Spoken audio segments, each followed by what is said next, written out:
오늘 저희가 함께 볼 말씀은요, 마태복음 18장 21절에서 35절 말씀입니다. 마태복음 18장 21절에서 35절 말씀, 제가 한 절, 여러분이 한 절 교독하시고 마지막 35절은 합독하도록 하겠습니다. 제가 읽도록 하겠습니다. 그때 베드로가 예수께 다가와서 말하였다. 주님, 내 형제가 나에게 자꾸 죄를 지으면 내가 몇 번이나 용서하여 주어야 합니까? 7번까지 하여야 합니까? 예수께서 대답하셨다. 7번만이 아니라 70번을 7번이라도 하여야 한다. 그러므로 하늘나라는 마치 자기 종들과 샘을 가리려고 하는 어떤 왕과 같다. 왕이 샘을 가리기 시작하니 10달란트 빚진 종 하나가 왕 앞에 끌려왔다.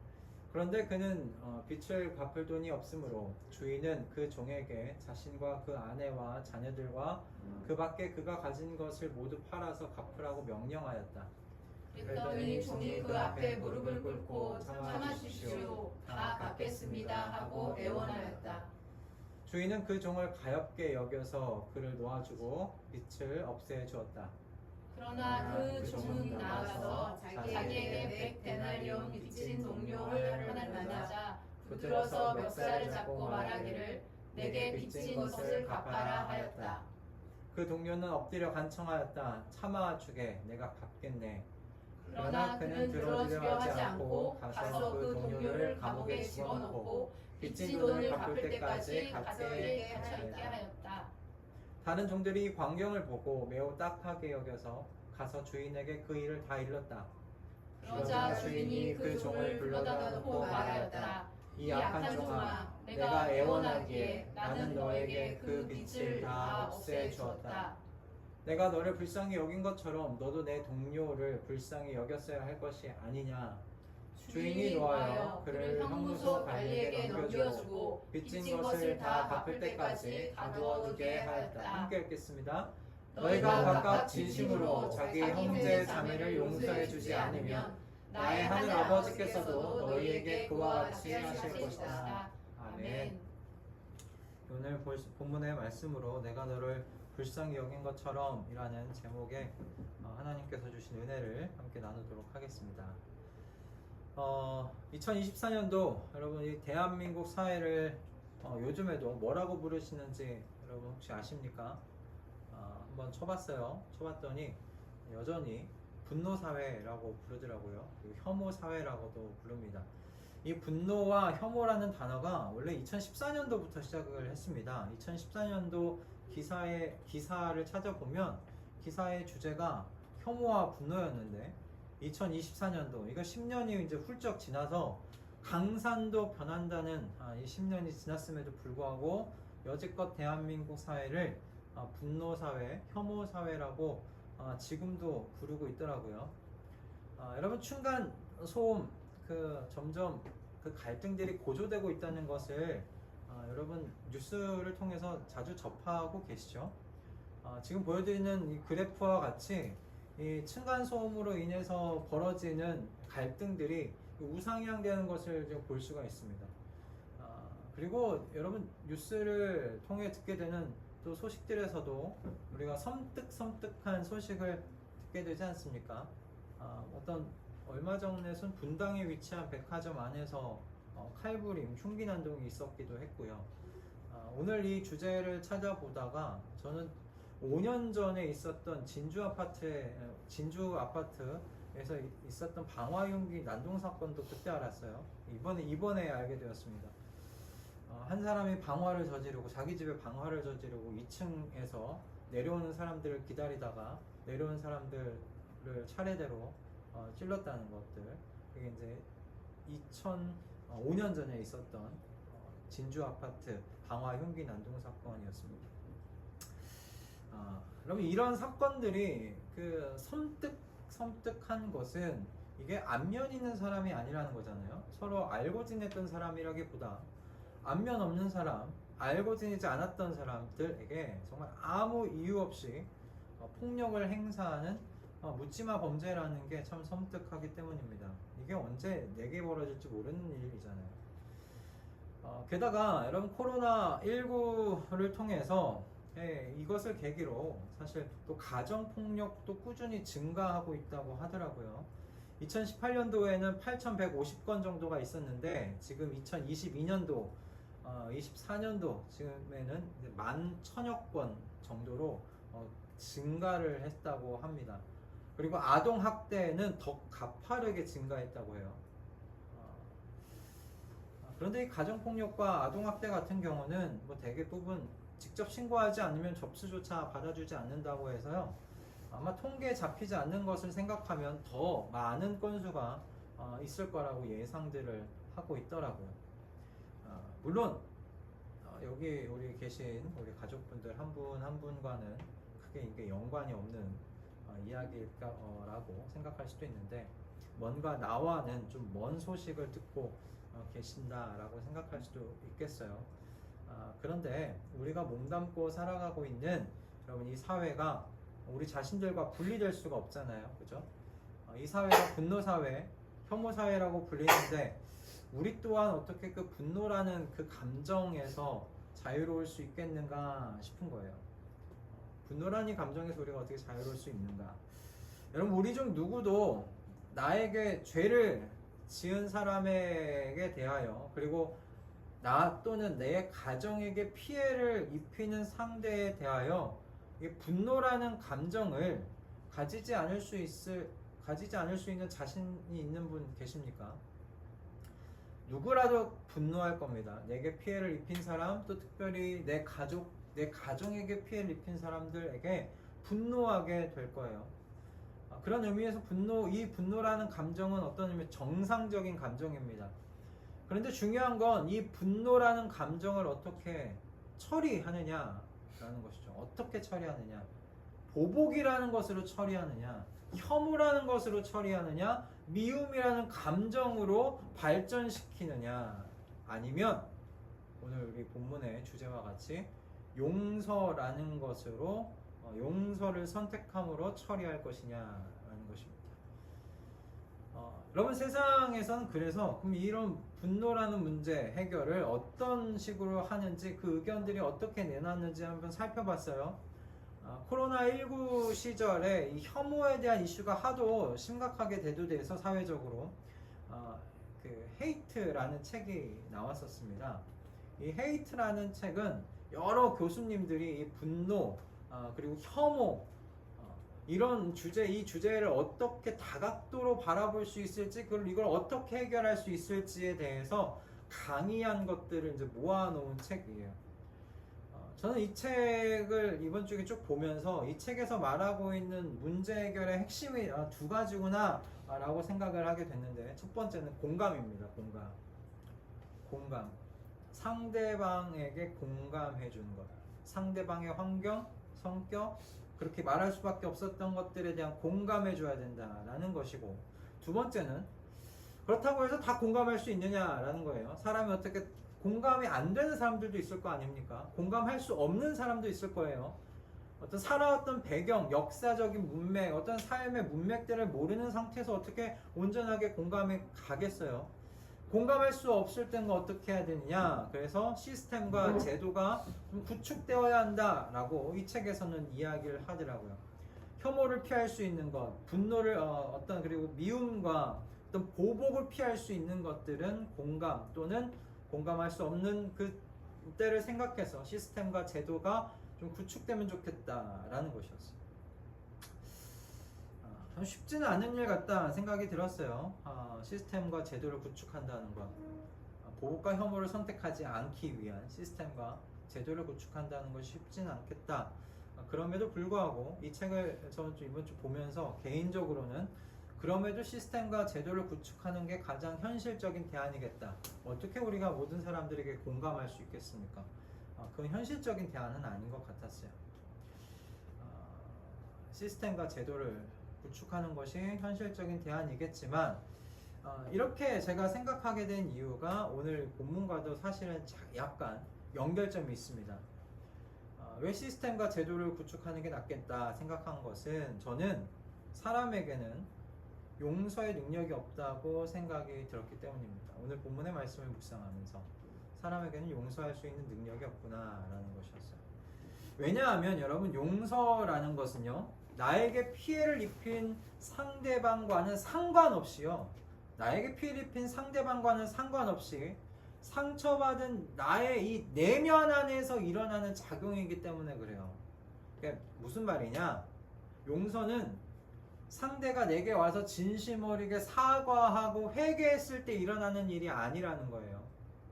내게 잘못을 내게 그 자기가 저지른 잘못을 사과하지 않더라도 내 내면 안에서 개인적으로 일어나는 작용을 용서라고 한다는 거예요.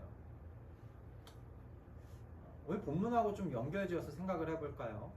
베드로가 예수님에게 다가와서 이렇게 물었습니다. 뭐라고 물었느냐? 주님, 내 형제가 내게 자꾸 죄를 지으면 제가 몇 번이나 용서해주면 되겠습니까? 라고 물어봐요. 7번까지 하여야 합니까? 7번까지 할까요? 라고 그렇게 물었습니다. 그러니까 베드로 입장에서 7번이라고 말한 건 베드로 자신이 얼마나 관대한지를 표현한 거예요. 당시 유대 사회에 랍비가 있지 않았습니까? 그 랍비가 가르친 바는 뭐냐면 3번까지만 참으면 된다는 거였어요. 3번까지 참고 3번을 넘어서면 넌 분노해도 넌 정당하다는 거예요. 보복을 해도 정당하다는 거예요. 3번까지만 참으라고 했어요. 그런데 베드로가 7번이라고 이야기한 건 랍비의 가르침을 넘어서는 거예요. 얼마나 제가 관대합니까, 주님? 어떤 의미에서는 베드로가 칭찬을 듣고 싶었던 모양이에요, 예수님께. 그런데 예수님이 뭐라고 하십니까? 예수님이 뭐라고 하십니까? 70번씩, 그쵸? 70번씩 7번 이라도 하여야 된다라고 말씀하십니다. 여러분, 그런데 생각해 보십시오. 한 형제가요, 70번, 그러니까 70번씩 7번을 내게 죄를 짓는다면 여러분, 그 형제의 사과가 진정한 사과라고 여러분 생각하시겠습니까? 그렇게 생각하실 수 있겠습니까? 오히려 70번씩 7번 내게 찾아와서 사과하는 그 행동 자체에서 분노를 일으킬 것 같아요. 야, 얘가 나를 어떻게 보면은 또 나에게 와갖고 반복하면서 죄를 지으면서 내게 와서 사과를 하네? 내가 정말 우습게 여겨졌나 보다. 내가 정말 쉽게 생각되나 보다. 여러분, 그렇게 생각이 드시지 않겠어요?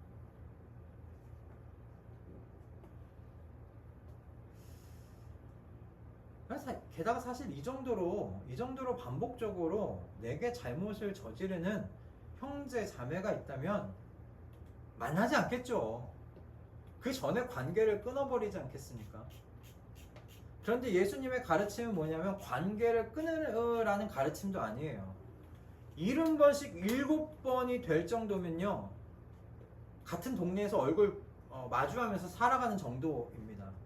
70번씩 7번을 죄를 짓고 그것을 사과하러 왔다라는 것 자체가 관계가 끊어져 있는 관계가 아니에요. 붙어 있는 관계예요. 여러분, 이 말씀을 통해서 볼 때 용서는 뭐냐면요, 상대방이 잘못을 사과할 때만 일어나는 일이 아니라는 거예요.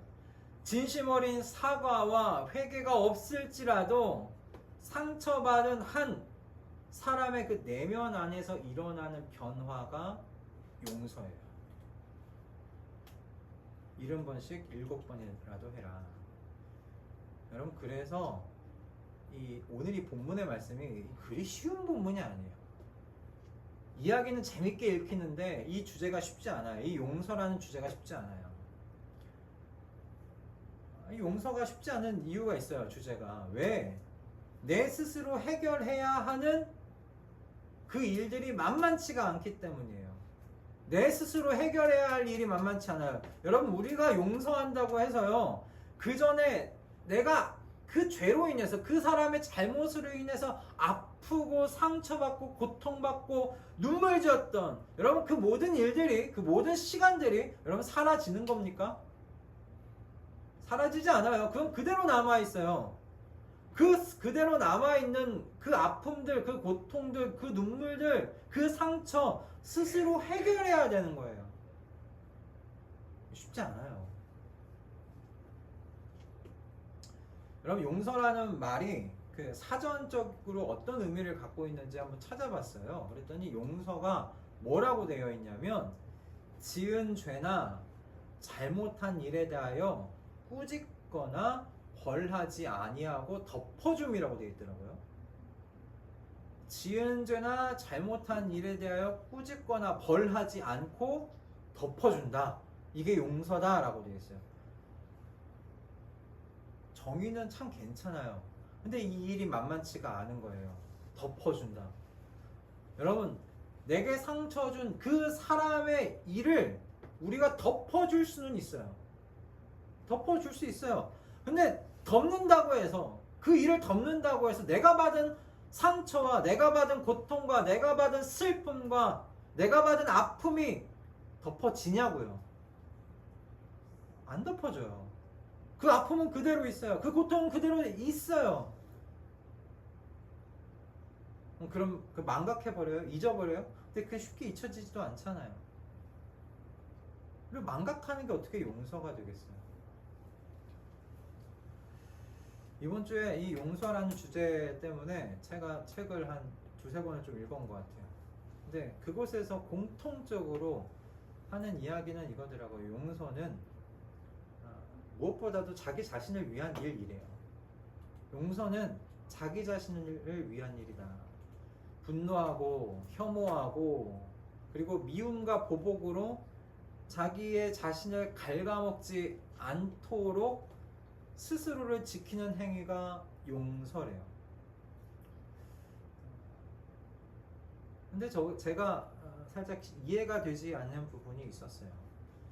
상대방이 내게 지은 죄를 진심으로 뉘우치고 사과를 하는 그 회개의 행위가 있어도 이 아픔과 상처와 분노의 마음이 해결되는데 시간이 걸리는데, 그런 사과에 그런 회개 그런 것도 없이 나의 이 내면에서 이런 용서가 일어날 수 있을까라는 것이었어요.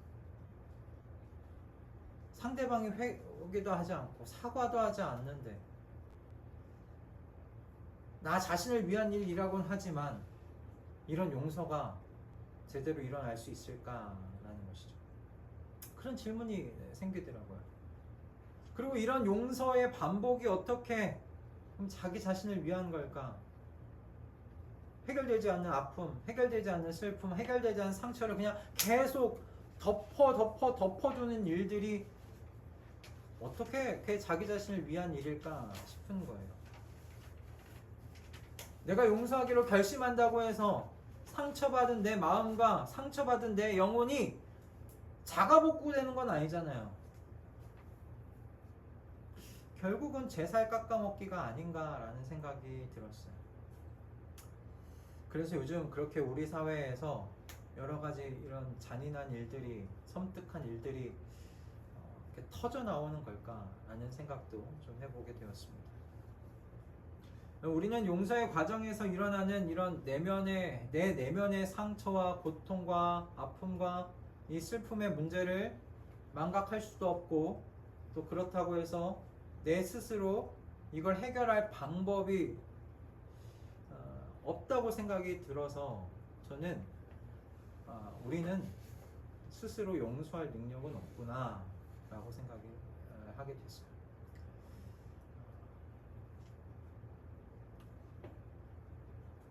그래서 여러분 좀 잘 생각해 보시면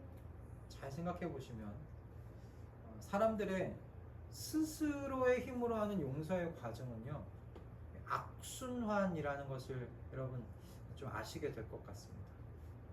타인의 말과 행동이 나의 내면에 상처를 남기고 고통을 남기고 아픔을 남기는 이 문제가 그냥 계속 덮어질 뿐이라면 언제고 이게 어떤 식으로든 터지잖아요. 오늘 우리 사회에 보이는 것처럼 말이죠. 누군가가 그래서 이 고리를 끊어 주어야 돼요. 누군가가 끊어줘야 돼. 우리는 스스로 그 내 안에 있는 내 용서하고 남은 그 찌꺼기를 해결할 능력이 없어요. 계속 덮어져요. 계속 덮어지고 계속 덮어지고 계속 덮어질 뿐이에요. 아니면 살짝 망각하지만 언젠가 다시 끄집어 오르잖아요. 여러분 화가 나서 막 얘기하다 보면 5년도 6년도 지난 일을 가지고 갔다 와가지고 그때는이라고 이야기하면서 또 이야기하지 않아요? 그게 무슨 말이에요? 그건 잊어버렸다는 게 아니에요. 그냥 덮어두고 있었던 것 뿐이에요. 다시 생각나고 다시 떠오르죠. 그건 용서했던 게 아니에요.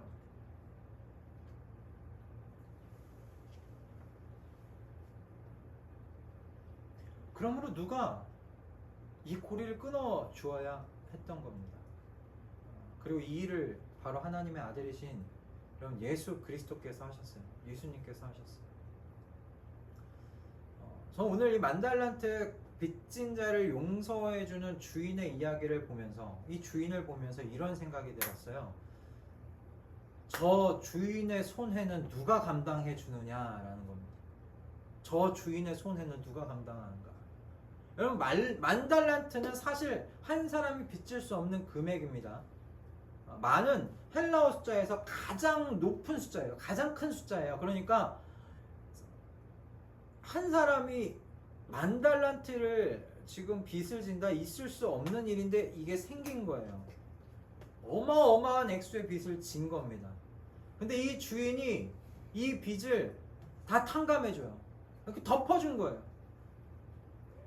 주인은 자신의 권리와 권세로 사실은 이 빚진 자의 인생을 파탄나게 할 수도 있었거든요. 25절의 말씀을 보면 주인이 그런 권세와 권리를 가지고 있었다는 것을 알 수 있어요. 25절에서 주인이 종에게 무엇이라고 이야기하냐면요. 주인은 그 종에게 자신과 그 아내와 자녀들과 그 밖에 그가 가진 것을 모두 팔아서 갚으라고 명령했다. 사실 이렇게 한다고 해서 만달란트 중에 뭐 얼마나 이게 갚아질 수 있겠어요. 이게 세 발의 피 아니겠습니까?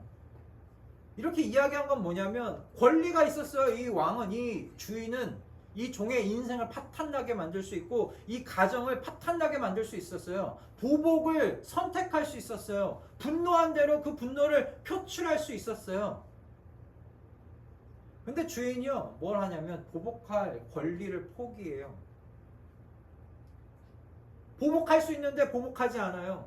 화낼 수 있는데 화내지 않아요. 그의 인생을 망가뜨릴 수 있었는데 망가뜨리지 않아요. 종의 죄를 덮어줘요. 근데 이때 우리가 계속 집중하는 건 뭐냐면 주인께서 이렇게 권리를 포기하고 자비와 은혜를 베풀어 준 거에만 우리가 관심을 두었던 것은 아닌가 싶어요. 좀 더 우리는 좀 생각해 봤으면 좋겠어요. 만달란트 잃은 그 주인의 분노는 어떻게 오면, 그 주인의 쓰라림은 어떻게 해요? 그 주인이 갖게 되는 경제적인 피해는 그럼 누가 어떻게 해결해 줘요?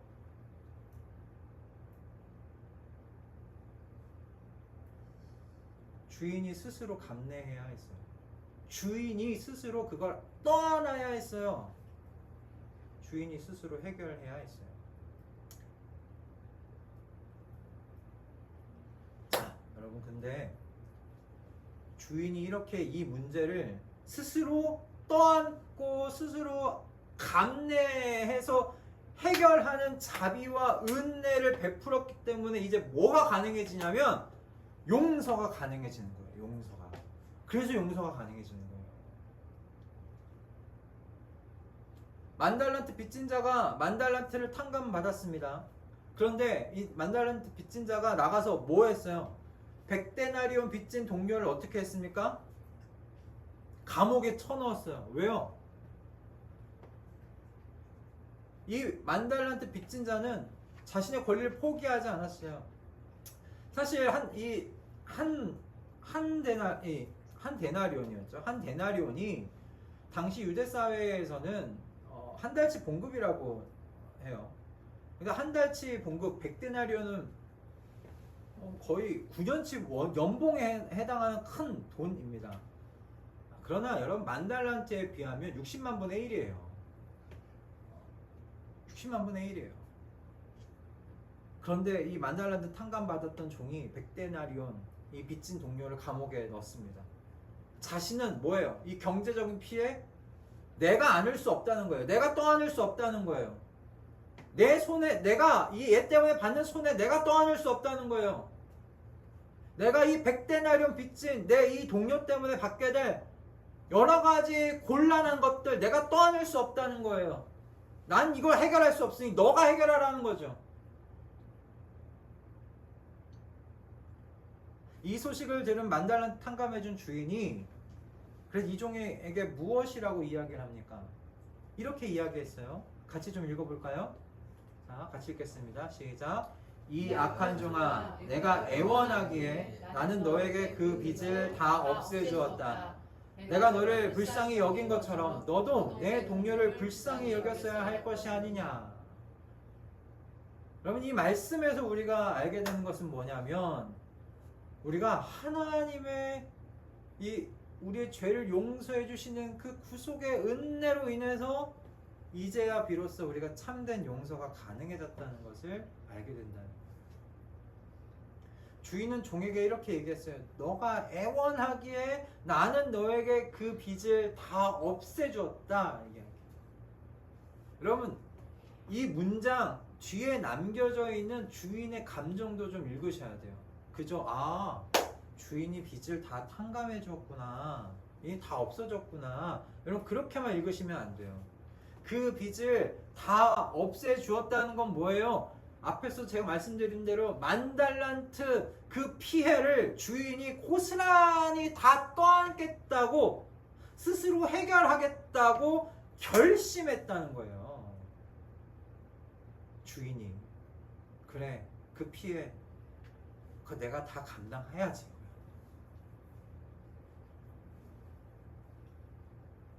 만달란트 때문에 뭐 곤란한 일들이 생기면 그래, 내가 떠안고 내가 그걸 다 책임져야지.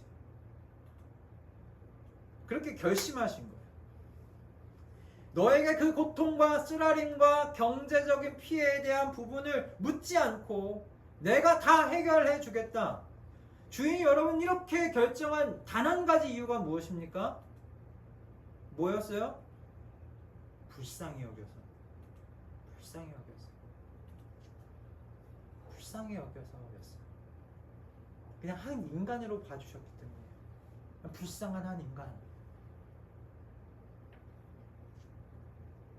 그래서 주인이 만달란트 이 탕감받은 종에게도 요구하는 거예요. 다른 걸 요구하는 게 아니라 그러니 너도 내 동료를 불쌍하게 여겼어야 하는 거 아니냐. 이해가 되십니까? 하나님께서요 악순환의 고리를 끊으셨어요. 용서할 능력이 없는데 우리는 그걸 우리가 스스로 해결할 수 없거든요. 우리 안에 있는 이 상처받은 내 영혼의 내면의 그 분노, 아픔, 슬픔, 우리는 그걸 해결할 수 있는 능력이 없어요. 그렇게 우리는 용서할 능력이 없어요. 그럼 우리에게 하나님께서 용서할 수 있는 은혜의 발판이 되어주신 거예요. 하나님 스스로가. 주인이 베푼 만달란트의 은혜를 밟고 그 만달란트 탕감의 은혜를 밟고 너도 내 동료의 죄를 덮어 주었어야 하지 않겠느냐라는 말씀이잖아요. 발판이 그전에는 없었다고요. 내가 내 안에 있는 이걸 해결할 수 있는 발판이 없었어요. 그냥 늪처럼 그냥 빠져들어가는 거예요. 근데 이제 발판이 있어요. 반석이 있어요. 내가 감당해야 할 피해와 고통과 쓰라림을 모르는 것은 아니지만 내가 만달란트 탕감하며 감당한 것을 생각하면서 덮어줄 수 있지 않겠느냐라고 하나님께서 말씀하시는 거죠. 하나님께서도 우리가 용서를 하려고 할 때 우리 마음에 있는 마음의 상처, 아픔, 쓰라림, 눈물, 슬픔 하나님 다 아세요. 왜? 하나님도 그걸 경험하신 거니까. 하나님이 먼저 그걸 품에 안으셨어요. 내가 이걸 다 내가 스스로 해결하겠다. 내가 감내하겠다 안으셨어요. 그리고 나서 우리는 이제 그 은혜의 발판 위에서 이제 우리 안에 있는 그런 것들을 해결하는 거죠. 앞에서 저는 우리에게 용서의 능력이 없다고 말씀드렸어요. 여러분 그 이유가 무엇인가? 말씀드린 대로 우리 스스로 내가 받았던 상처, 내가 받았던 슬픔, 내가 받은 고통, 내가 받은 슬픔 이거 해결할 능력이 없으니까요. 우리 스스로는 해결할 수 없어요. 자꾸 생각나요. 10년 전의 일이 생각나요. 20년 전의 일이 생각나요. 그것 때문에 막 갑자기 분노가 일어나요. 화가 일어나요. 용서한 거 아니에요. 그냥 잊고 사는 거지. 묻어두고 사는 거죠. 그냥 덮고 그 위에 또 덮고 그 위에 또 덮고. 여러분 가리거나 생각하지 않는 게 어떤 의미의 유일한 방법이었어요. 그러나 여러분 그리스도의 사람들은 그렇지 않아요.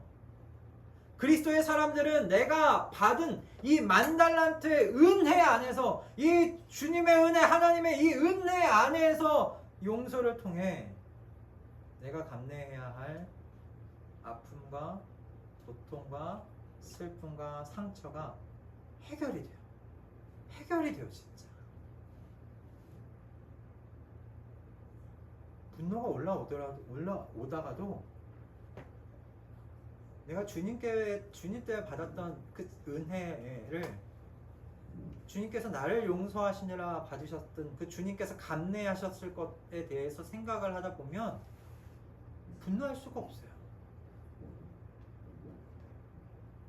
분노할 수 없어요.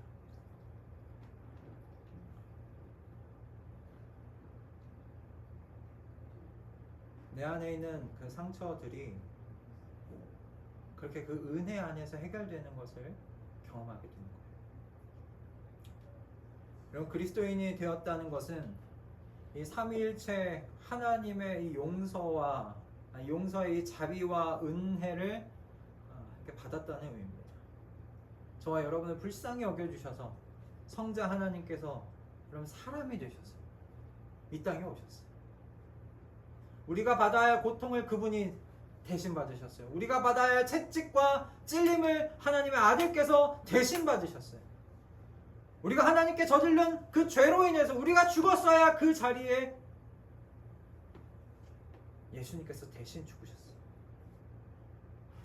그리고 그 모든 것을 성부 하나님께서 다 보셨어요. 여러분 하나님도 아프셨어요. 우리 용서하시느라 하나님도 아프셨어요. 우리 용서하시느라 하나님도 슬프셨어요. 우리 용서하시느라 하나님도 탄식하셨어요. 우리 용서하시느라 하나님도 그 마음 가운데 무너짐을 경험하셨어야 했어요. 근데 하나님께서 저와 여러분을 용서하시면서요 이 슬픔과 이 아픔과 이 고통을 스스로 감내하신 거예요. 스스로 받으신 거예요. 상상도 할 수 없는 10,000달란트의 상처와 아픔을 삼위일체 하나님께서 자기 품에 안으신 거예요. 그래서 우리의 주인이신 하나님께서요 그분의 종인 저와 여러분에게 말씀하시는 겁니다.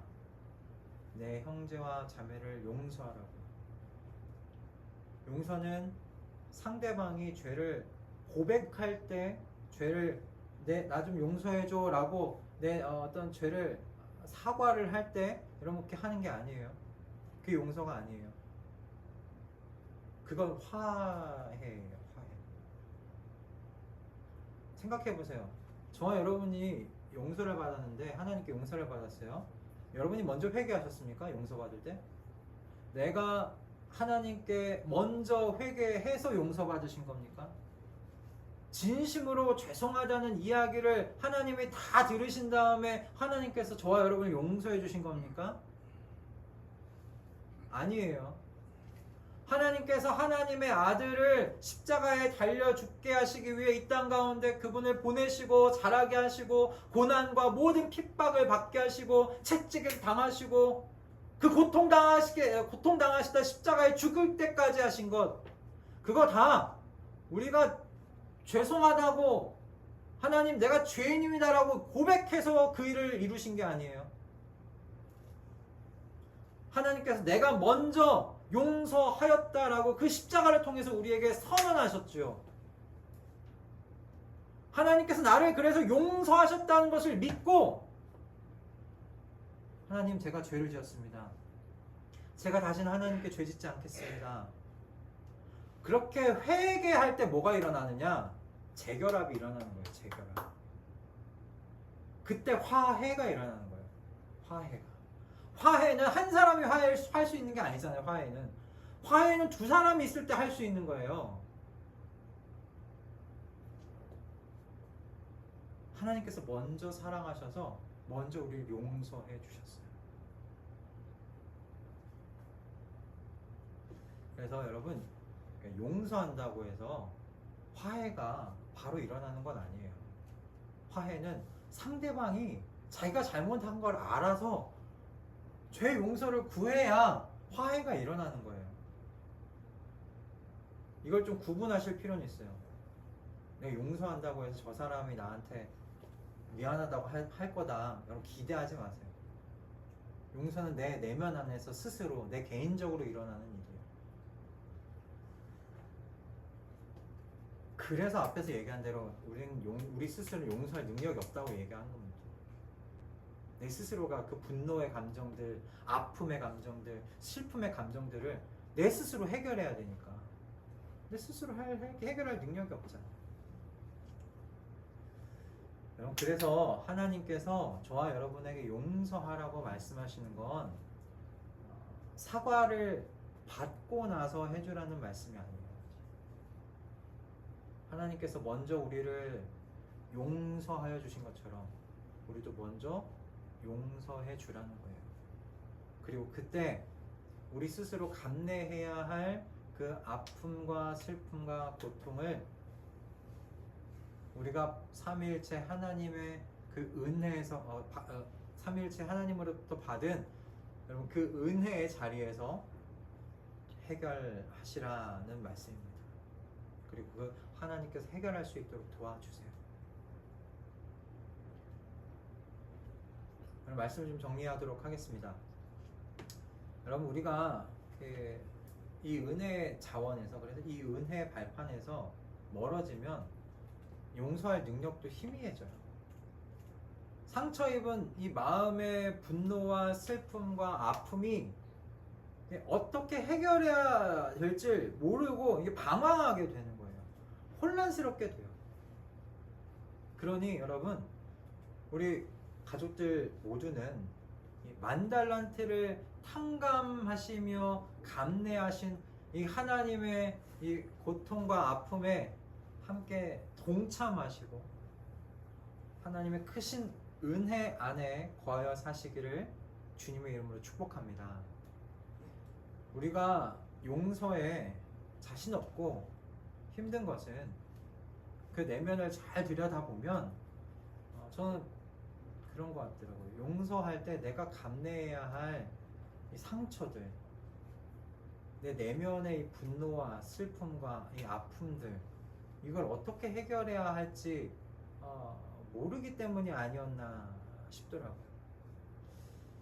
그러나 여러분, 하나님의 자녀인 우리에게 오늘 하나님께서 이 말씀을 통해서 가르치시는 건 이거야. 내가 너를 불쌍히 여긴 것처럼. 여러분, 그리스도인의 용서의 자원은 내 안에 있지 않아요. 하나님에게 있어요. 우리가 용서할 수 있는 건 하나님께서 먼저 베풀어 주신 용서의 은혜 때문이에요.